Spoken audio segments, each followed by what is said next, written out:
The night it happened, the air inside the car was too still, too heavy. My wife's hands gripped the wheel, her knuckles pale against the leather. Blue and red lights swirled behind us. She cursed under her breath, forced a smile toward me, and rolled down her window. The officer leaned in, calm, almost too calm. He took her license, glanced at me, then asked me to step out. My pulse quickened. I thought it was routine until he pulled me aside, his voice dropping to a near whisper. "Sir," he said, eyes fixed on mine, "I need you to listen carefully. Do not go home tonight. Get somewhere safe." I froze. Why? He hesitated, then slipped a folded note into my hand. "I can't explain now. Just read it." When I unfolded the paper, my vision tunneled. Words scrawled in hurried ink. "Your wife isn't who you think she is. She's dangerous." We met 10 years ago at a charity gala. She was all grace and laughter, pulling me into her orbit with ease. I thought I'd won the universe when she said yes to marrying me. She was smart, charming, quick with affection. My family adored her. But love makes you blind.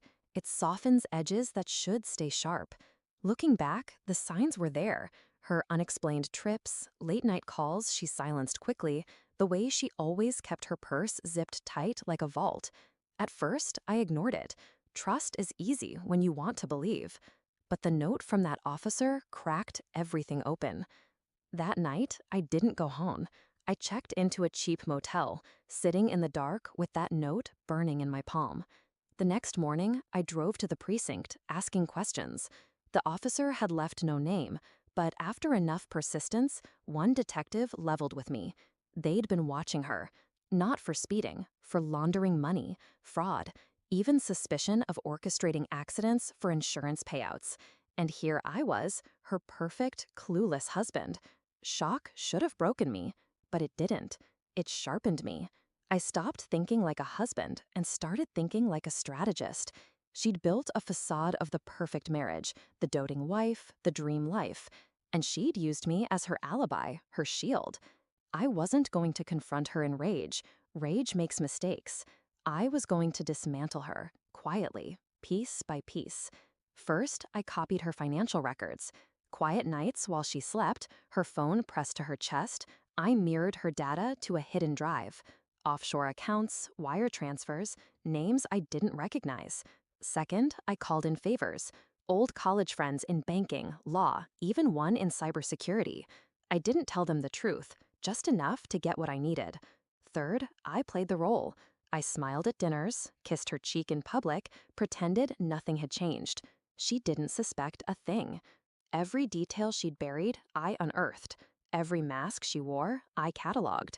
The final proof came one evening when she thought I was out. Her voice drifted through the house, low and urgent, speaking into the phone. "He doesn't suspect. By the time it hits, he'll be ruined."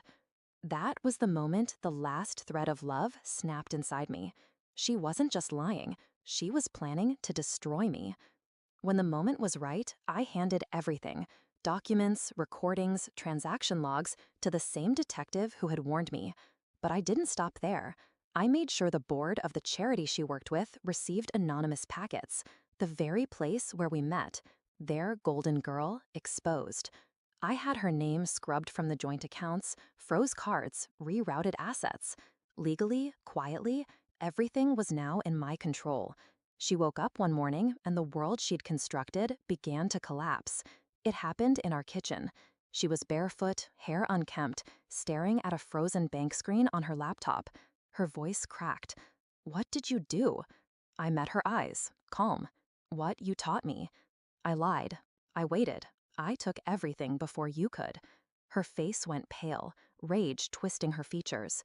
For once, the mask was gone. Then came the knock on the door. 2 detectives, cuffs waiting. She looked at me as they led her away, betrayal in her eyes like I had wronged her. That was almost laughable. I watched the taillights fade as the cruiser took her. My heart didn't ache. It steadied. People ask me sometimes why I didn't leave sooner, why I didn't just walk away. They don't understand. Walking away leaves the liar whole. Exposed lies are the only justice.